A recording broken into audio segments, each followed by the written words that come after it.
Numbers from the CDC show 1.6 million middle and high school students currently vape, and that's leading to injuries, illness, even overdoses. So in today's Fox 8 House Call, we have Dr. Shares Nakapan, the director of the Pediatric Teaching Program at Cone Health, and he's also the medical director of Cone Health Inpatient Pediatrics. But he's joined by Dr. Alona Jaspers. She's with the Marsico Lung Institute and a professor at UNC Chapel Hill in the Department of Pediatrics. Good morning.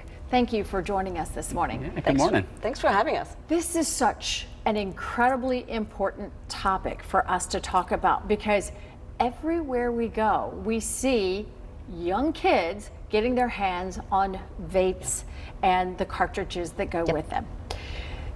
Both of you tell me how this affects their lungs, not only now, but in the future, why it's so bad. Yeah, so we've just seen so much more of this in the past few years. You know, if you look back 5-6 years ago in our hospital, we rarely would admit any children for a vaping-related injury. And in the past year and 2 years, it's just exploded.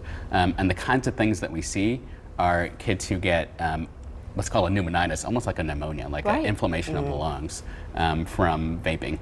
And it depends on what they're vaping. I mean, they can be vaping lots of different things. So depends on the substance that they're using, but it's not without harm. And I think people sometimes think that, you know, everyone's doing it, it's not such a big deal, but we see the effects that are not so good. Well, you know, people think, oh, well, they're not smoking cigarettes. They're not, they're just vaping. It's flavored water. It's water vapor. Yeah, it's water vapor. Right, that's always my sort of favorite misnomenclature here. It's not vapor. Vapor is really the gas phase of a liquid, and that's not what this is. It's an aerosol. Right. And if you think about what an aerosol sort of puts into your mind, it's like a chemical spray, it's like something chemical, something potentially aggressive and harmful. And everyone talks about vapor, and that's not what this is. It's not a vapor, it's an aerosol. And the problem is, and you know, as an inhalation toxicologist by training, there's so many different chemicals in there that we know are potentially harmful, but they're not regulated. That's the key, no regulation. And what little regulation there was has kind of been turned back. Like flavors. Like the flavoring. I will say the flavoring changes are not popular with pediatricians. The last thing that we want is to make it more attractive to kids to vape. That's right. That's going backwards. Yes, it's absolutely going backwards. So if you're a parent and you're watching today and you don't know if your kids are vaping or not, what's the first sign you might look for in your kids? Yeah, I think it's tough. I'm a parent of high school kids, and you know, it's tough to know. Because it's so easy to hide these things. I mean, these cartridges, if you've ever seen them, they can look like a jump drive, they can look like anything, and they're about that big. But I think just having an honest conversation with your kids is the best way to do this, and just asking, sometimes it's nice to ask what their friends are up to, because that's an easy way to introduce the topic where it's not that you're jumping on them. And sometimes, you know, they'll be honest about it. And they're like, yeah, my friends are doing this and this. And then that opens a conversation for you to say, well, what do you think about that? Is that something you'd ever want to try? You said something a minute ago that I want to touch on, and that's the regulations. They're not regulated. Cigarettes are regulated. Alcohol is regulated. That's right. You know, why not vapes? Well, there's political issues here. And the other thing, too, is there's always loopholes that industries sort of exploit. So there were regulations, or there are regulations on the books, but now there's, for example, I'm just going to give you one example where that basically created a huge loophole, is these nicotine analogs.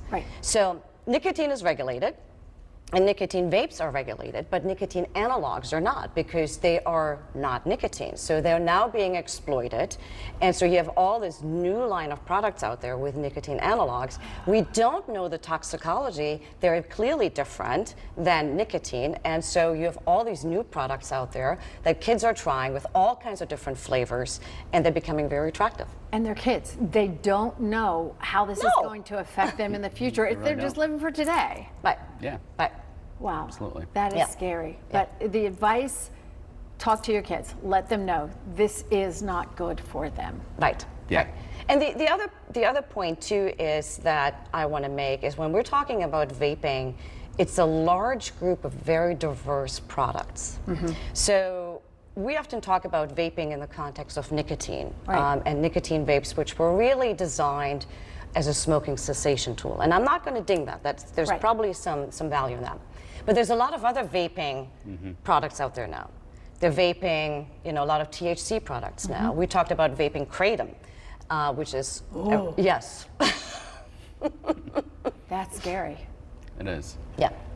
That is very scary. So talk to your kids, talk to your kids' doctors, let them see and know what they're facing if they do this. Right. Yeah. Right. Thank you so much for being with us today. We appreciate it. Thanks for having us. Yes, absolutely.